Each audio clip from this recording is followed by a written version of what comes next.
Here are some of the craziest reactions to life sentences. Erica Mae Butts and Shanita Latrice Cunningham. Two women, Erica Mae Butts and Shanita Latrice Cunningham, went to court in South Carolina because they were accused of murdering a 3-year-old girl named Serenity Richardson in November 2009. Serenity was an innocent child who was in the care of Erica, who was her godmother, and Leisha Richardson, her mother. It's truly sickening to know that Serenity's godmother, Erica, and her mother's best friend, Shanita, caused her tragic death. These two 25-year-old women repeatedly beat the innocent little girl with plastic coat hangers and a belt, leaving marks all over her body except her feet. Sadly, Serenity didn't survive the beatings and tragically lost her life. During questioning by the authorities, Erica Mae Butts and Shanita Latrice Cunningham shamelessly claimed that they didn't know their merciless beatings would lead to Serenity Richardson's death. Erica admitted to using a belt to discipline the helpless toddler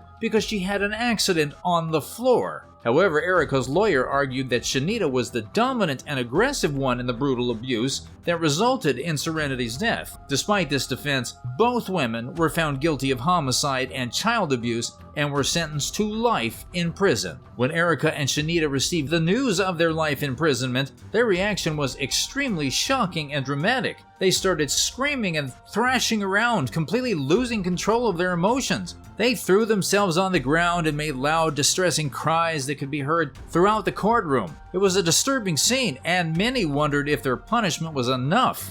You will get credit for any of the time that you...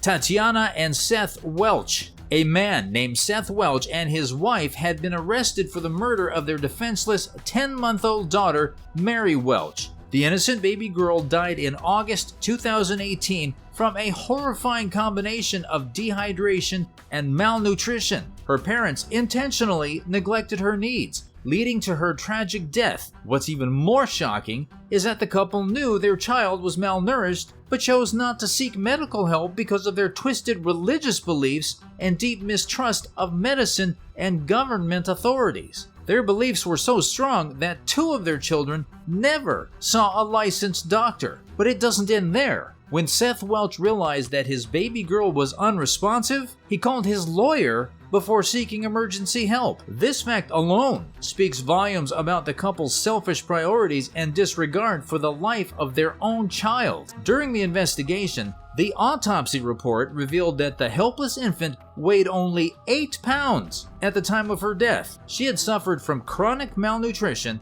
a result of prolonged neglect and starvation without access to food or water. But it gets even worse. Further investigations uncovered that the family home was in an appalling state, dirty, unsanitary, and infested with mold, vermin, and insects, making it an extremely dangerous environment for the innocent child. The couple faced multiple charges, including homicide, felony murder, and first-degree child abuse for their cruel treatment of their child. Diana Lovejoy. Diana Lovejoy is a former sports coach and fitness instructor who lived in Carlsbad, California with her husband. They were married for 7 years until they went through a difficult divorce. The custody battle over their 3-year-old son added to the tension between them. The judge ruled that they should share custody of their child, and Diana had to pay a large sum of money to her ex-husband. Diana became increasingly angry and resentful towards her ex-husband.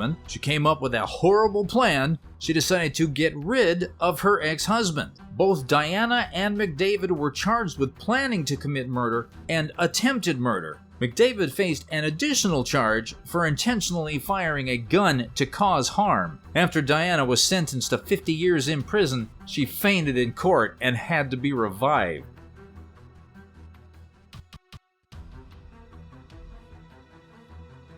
Michelle Blair, who had financial struggles and difficulty holding a job, was served an eviction notice for not paying rent. In March 2015, a team from the district court arrived to remove her belongings from her house and made a shocking discovery that stunned the community. In her living room, they found a deep freezer containing the frozen body of a teenage girl covered in plastic. The authorities immediately contacted the police, who who later discovered the body of a boy in the freezer as well. Blair was found in a neighbor's apartment with her 2 remaining children, aged 17 and 8, and was arrested soon after. The bodies were taken to a morgue where they were thawed, and autopsies confirmed the identities of the victims as 9-year-old Stephen Gage Berry and 13-year-old Stoney. Her reasons for committing the crimes were even more shocking. Prior to the murder, she had once come home to find her son engaging in inappropriate behavior with dolls. She questioned him,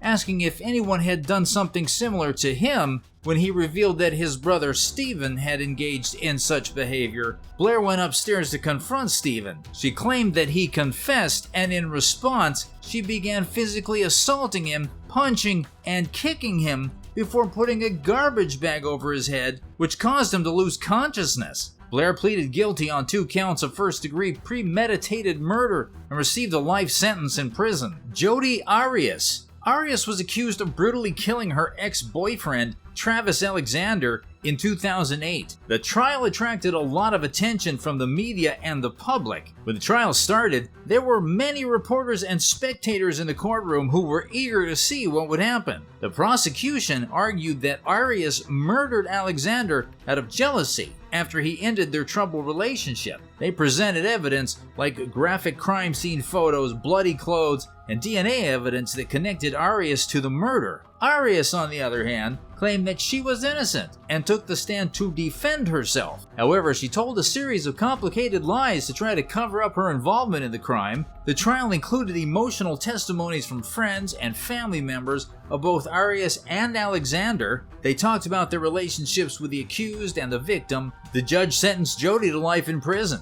When the verdict was read, Arias showed her emotions, and many people in the courtroom cried openly. Vonda Starr Smith. On August 12, 2016, the body of Jessica Nicole Morrison, a 21-year-old mother of 2, was found that night near Judd Mule Loop in Afton. A man walking his dog along a lonely road discovered her. She had been brutally beaten and died from head injuries. The Tennessee Bureau of Investigation called to the scene, determined that the attacker had used a blunt object. They also discovered that Jessica was pregnant. The murder deeply shocked the town because Jessica was not known to have enemies. She was well liked, didn't associate with the wrong people, and was seen as a loving mother to her 3-year-old and 1-year-old children. 7 months later, in March of 2017, authorities surprised everyone by arresting 51-year-old Vonda Starr Smith in connection with the murder. She was charged with 2 counts of first-degree murder, one for Jessica's death and the other for the death of the unborn child in Jessica's womb. That's it for this video. Thanks for watching.